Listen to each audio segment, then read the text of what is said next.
So this article is currently being shared a lot for a number of reasons, and I want to talk about it because I read the article and did some deep diving around some of the information that's in the article, and I want to talk about it because articles like these are exactly why health and diet nutrition, it says right up here, has become very confusing for a lot of people.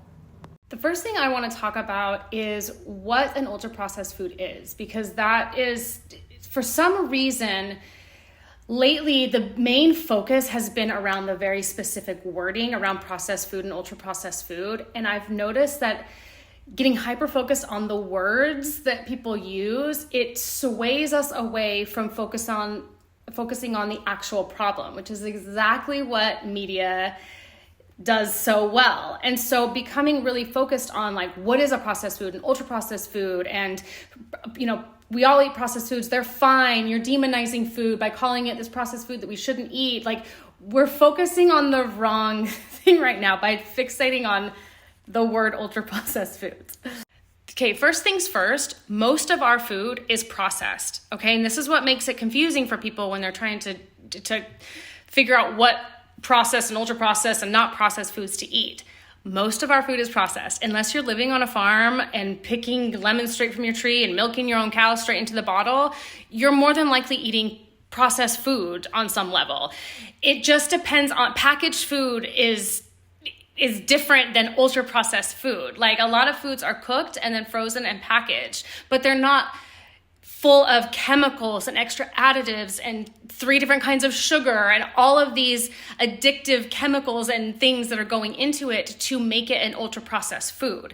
So there's packaged and processed food that have like 1 or 2 ingredients, and then there's packaged and processed food that have 17 ingredients with all of these chemicals and harmful additives that are going to do damage to your gut health, to cause inflammation, and all of these other things. So again, people get hyper-focused on the word processed and ultra-processed, and then they come to the defense of it, and they're like, ultra-processed food is fine, like, stop demonizing food, stop shaming our foods that we're eating. And it's not about that. It's about educating people on the damage that long-term use of these ultra-processed, chemically enhanced foods are causing, and they're causing, an epidemic of chronic health disease.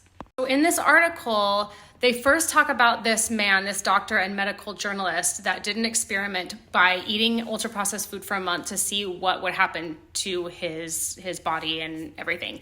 He did diagnostic tests before and after, and he noticed, changes in his hormones. He got an MRI to show his brain was different. He obviously put on weight.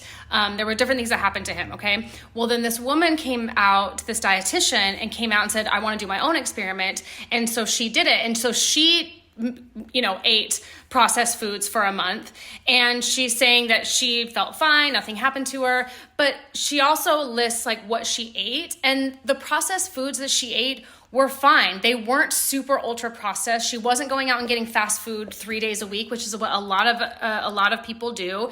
It wasn't like all this fried food and high in trans fat foods and high in sugar foods. She did prove a point by saying that the processed foods that she ate, and even the, by definition, the ultra processed foods that she ate didn't do a lot of damage to her. She actually felt fine. She actually had more energy, all these things. And she's probably not wrong, because not all processed food is bad, because again, most of our food that we eat is processed.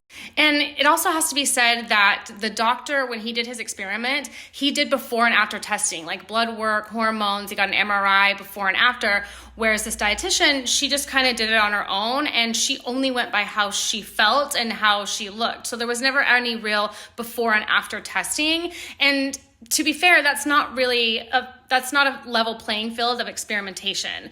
And so it's interesting that this article would even highlight that and put these two things together, because they're just not the same. And even though she did prove a point of, she was fine on the processed food that she ate, I would agree with her, because again, not all processed food is bad for us, and we eat it all of the time.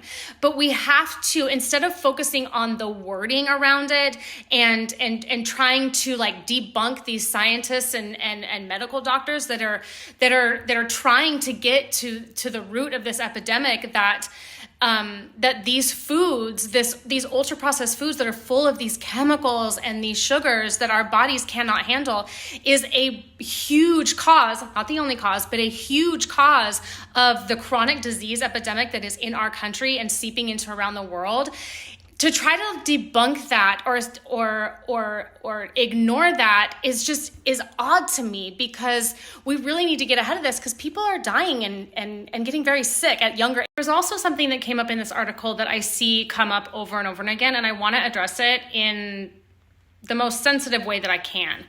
But people constantly bring up that when they read about stuff like this, or when they see posts about this or news about this, that they are feeling that these people who are going after ultra processed foods, and they're not really even going after the foods, they're going after the companies that they're creating the foods, because the companies know that they're adding to illness in our country.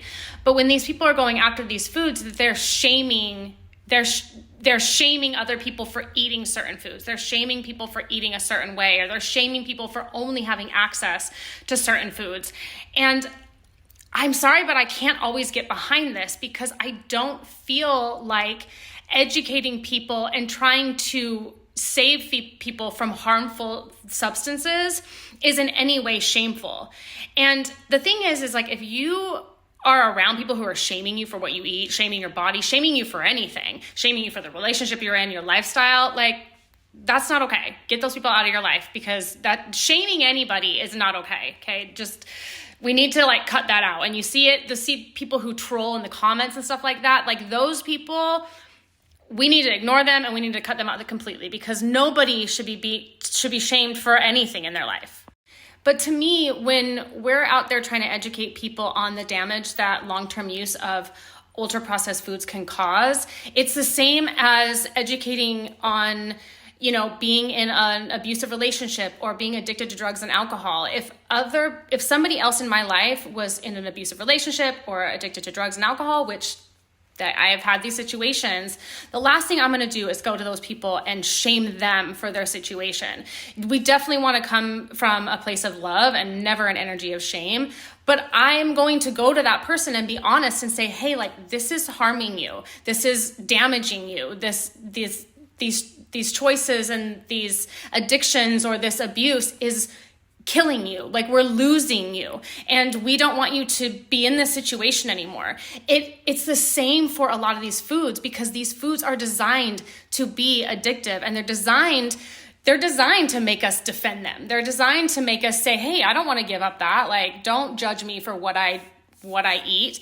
And it's like, there should be no judgment ever. And if you're feeling judged and you're feeling shamed, that's also something that we also as a society need to work on when it comes to the food insecurities and the food shame that we personally feel when we are eating these types of foods. Like, that is a whole nother subject that is part of the discussion that we need to have. So going back to the question that was the topic of this article, what if ultra processed foods aren't as bad as you think?